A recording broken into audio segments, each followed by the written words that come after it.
Hello and welcome to the IAS academy. आज है तारीख 24 नवंबर और शुरू करते हैं प्रीलिम्स स्पेसिफिक करंट अफेयर का न्यूज़ डिस्कशन। हमारी पहली न्यूज़ है टिप्पू सुल्तान को लेकर।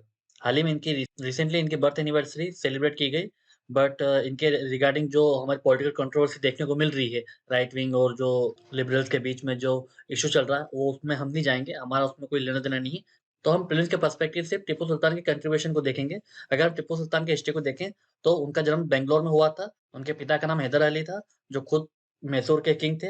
और हैदर अली ने कब पावर लिया था 1761 में, और टिप्पू मैसूर के पावर में कब आए थे, ये 1782 में।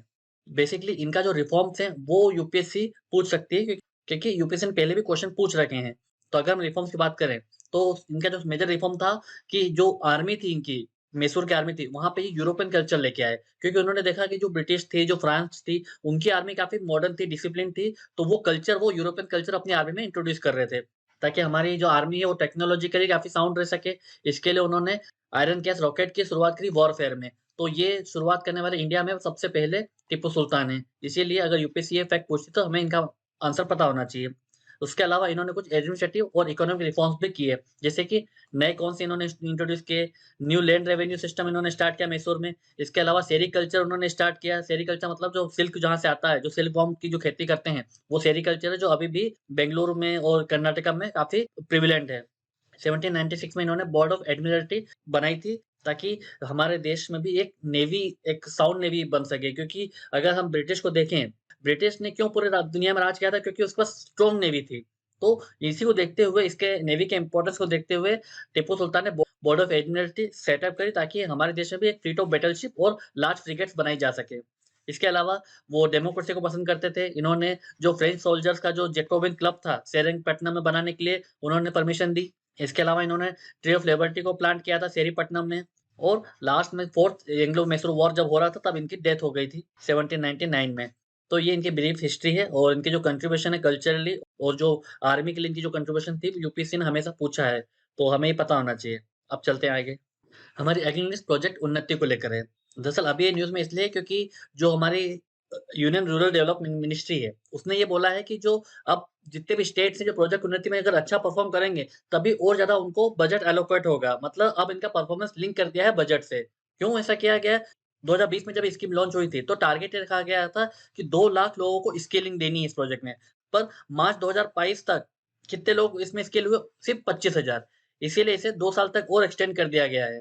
तो अब हमारे लिए जानना है कि प्रोजेक्ट उन्नति है क्या? देखो, प्रोजेक्ट उन्नति में करना क्या है, जितने भी हमारा मनरेगा के वर्कर्स हैं, इन्हें स्किल देना है। क्योंकि आपने देखा होगा, बहुत सारी रिपोर्ट्स आती, न्यूज़ आती है कि मनरेगा में कैसे काम करा जाता है, जैसे तालाब खोद रहे हैं या जो गड्ढे खोद रहे हैं, फिर उसी गड्ढों को भरा जाता है, ऐसे कुछ टोंट भी मारे जाते हैं। तो ये माना जाता है कि मनरेगा में जो काम कराया जाता है, वो इतना प्रोडक्टिव नहीं रहता है। तो हम जो ह्यूमन पावर अपना यूज़ कर रहे हैं, वो वेस्ट हो जाता है। तो हमें उनकी प्रोडक्टिविटी बढ़ाने के लिए उन्हें स्किल करना पड़ेगा। तो होगा क्या इससे, कि जब आप इनको स्किल दे दोगे, तो एक तो इनका मनरेगा के काम पे डिपेंडेंसी कम होगी, तो सरकार का खर्चा ऑब्वियस सी बात है कम होगा, ठीक है? उसके साथ ही साथ इन्हें दूसरी जगह एम्प्लॉयमेंट हासिल करने में ईज़ी रहेगा, क्योंकि जब आपके पास स्किल होगी, तो आप दूसरी जगह एम्प्लॉयमेंट हासिल करते हो, रूरल एम्प्लॉयमेंट बढ़ेगी, ठीक है? उसके बाद में आप एक सेल्फ रिलायंस डेवलप कर पाओगे। तो बेसिकली पूरे प्रोजेक्ट उन्नति यही था, जितने भी हमारा मनरेगा के वर्कर्स हैं, उन्हें स्किल देना, ताकि वो रूरल इकोनॉमी या फिर अर्बन सिटी में जाके दूसरा एम्प्लॉयमेंट और एक परमानेंट एम्प्लॉयमेंट ढूँढ सकें। क्योंकि मनरेगा में तो सिर्फ आप 100 डेज़ का एम्प्लॉयमेंट निकाल पाते हो, ठीक है?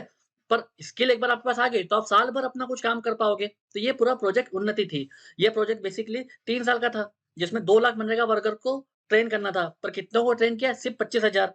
इसमें 18 से 45 साल के लोगों को हायर करना था, और साथ ही साथ 100 डेज़ में इनको स्किल देनी थी, और इन्हीं 100 डेज़ में इनको स्टाइपेंड भी देना था। मतलब ऐसा नहीं कि आपको ट्रेनिंग दे रहे हो, कुछ पैसे नहीं दे रहे हैं।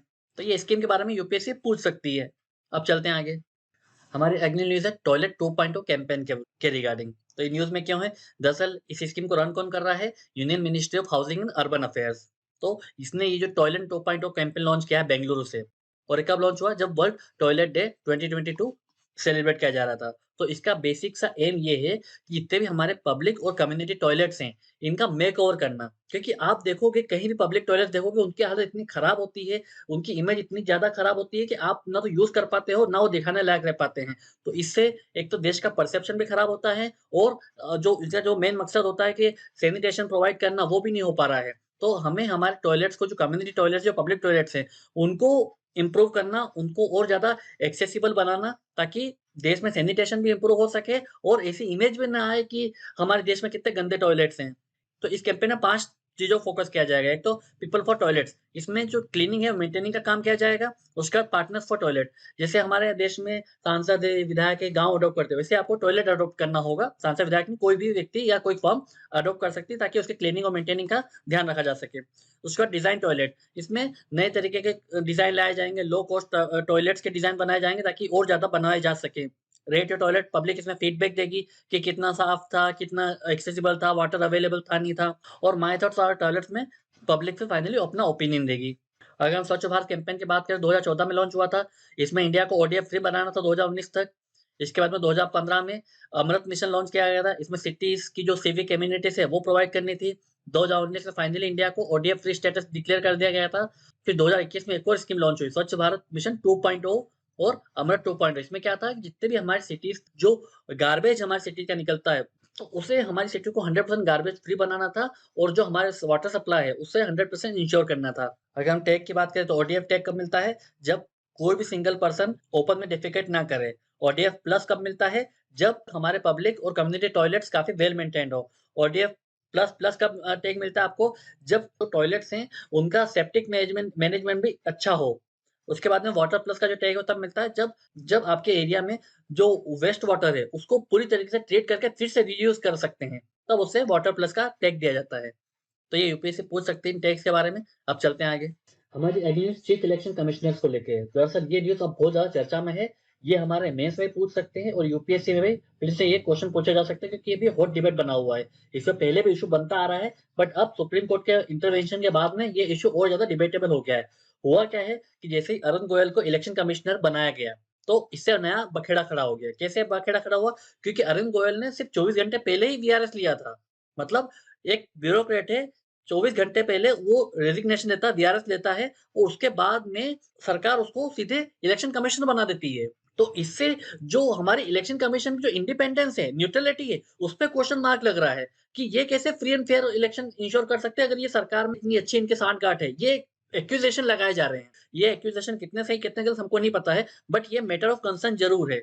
तो इसीलिए एक याचिका लगाई गई थी, इसमें ये बताया गया था कि अगर हमें इंडिपेंडेंस देना है इलेक्शन कमीशन को, तो इनके जो अपॉइंटमेंट होते हैं, उसमें और ज़्यादा ट्रांसपेरेंसी लाने की आवश्यकता है। जैसे कि अगर आप लोकपाल को ही चुनते हो, तो आपके पास में पूरी-पूरी कमेटी बैठती है कि ये बताती है, इसमें पीएम होते हैं, लोकसभा का अपोज़िशन मेंबर होते हैं, वो सब मिलके चुनते हैं, ताकि जो एक न्यूट्रल व्यक्ति को बनाया जा सके। और वैसी कोई व्यवस्था इलेक्शन कमिश्नर के केस में है नहीं। कैसे चुना जाता है इलेक्शन कमिश्नर को? कि राष्ट्रपति चुनते हैं। राष्ट्रपति कैसे अपॉइंट करते हैं? जब पीएम और जो कैबिनेट होती है, वो रिकमेंडेशन दे। इसमें ना तो अपोज़िशन का कोई रोल है, ना ही जुडिशरी का कोई रोल है। सीधे-सीधे एग्जीक्यूटिव अपनी मर्ज़ी से चीफ इलेक्शन कमीशन या इलेक्शन कमिश्नर को चूज़ कर लेती है। तो अभी दिक्कत ये आ रही है कि सुप्रीम कोर्ट ने ऐसा मानना है कि सेंट्रल गवर्नमेंट सिर्फ लिप सर्विस देती है, कि वो इंडिपेंडेंस की बड़ी-बड़ी बातें कर रही है, पर इंडिपेंडेंस इंश्योर नहीं कर रही है। क्योंकि जनरली जो टर्म होता है इलेक्शन कमिश्नर का, वो कितने साल का होता है? 6 साल का होता है और कब तक कर सकते हैं? ऐज ऑफ 65 तक। तो सेंट्रल गवर्नमेंट जानबूझ के ऐसे लोगों को चुनती है जिनका कार्यकाल खत्म होने वाला था, जो 2 या 3 साल में खत्म कर लेते हैं अपना कार्यकाल। क्यों?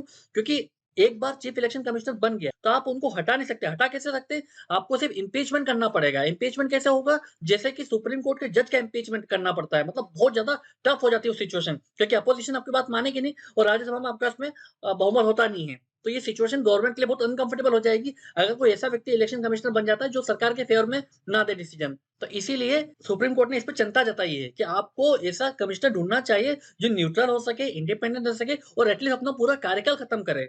तो इसके लिए उन्होंने ये सजेशन दिया कि जो अपॉइंटमेंट होती है, उसमें आप सीजेआई को भी इंक्लूड करो, ताकि जो कोई अगर मान लो कोई शंका रहती है अपॉइंटमेंट में, तो वो भी दूर हो जाए, क्योंकि जुडिशरी आने से या चीफ जस्टिस इंडिया के आने से एटलीस्ट ट्रांसपेरेंसी आएगी। और सरकार इसका विरोध कर रही है। सरकार का ऐसा कहना है कि जुडिशरी का कोई लेना-देना नहीं है अपॉइंटमेंट में, कॉन्स्टिट्यूशन में ऐसा कोई प्रोविज़न नहीं किया गया है। और सुप्रीम कोर्ट ने टीएन शेषन का भी एग्ज़ाम्पल दिया कि कैसे 1990 से 1996 तक वो चीफ इलेक्शन कमिश्नर थे। उन्होंने जो बेहतरीन काम किया इलेक्शन कमीशन ने, जो इलेक्टोरल रिफॉर्म्स लेके आए, तो उससे एक देश में फ्री एंड फेयर इलेक्शन का एक्चुअली माहौल बना, जो हम हमेशा हमारे एथिक्स के आंसर में, गवर्नेंस में टीएन शेषन का जो एग्ज़ाम्पल देते हैं।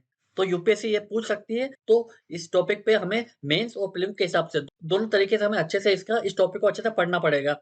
अब चलते हैं आगे। हमारी अगली न्यूज़ बायोडायवर्सिटी हेरिटेज साइट को लेकर है। क्यों न्यूज़ में है? दरअसल तमिलनाडु को पहला अपना बायोडायवर्सिटी हेरिटेज साइट मिल गया है। क्या नाम है इसका? अरितापट्टी बायोडायवर्सिटी हेरिटेज साइट। तो ये मदुरई में है। ये ऐसी जगह होती है जहाँ पे बायोडायवर्सिटी जो इकोलॉजिकली बहुत सिग्निफिकेंट एरिया है और साथ ही साथ कल्चरली भी उसका सिग्निफिकेंट बहुत ज़्यादा है। ऐसे रीजन को, ऐसे एरिया को हम बायोडायवर्सिटी हेरिटेज साइट बोलते हैं। तो ये कैसे डिक्लेयर होता है बायोडायवर्सिटी हेरिटेज साइट?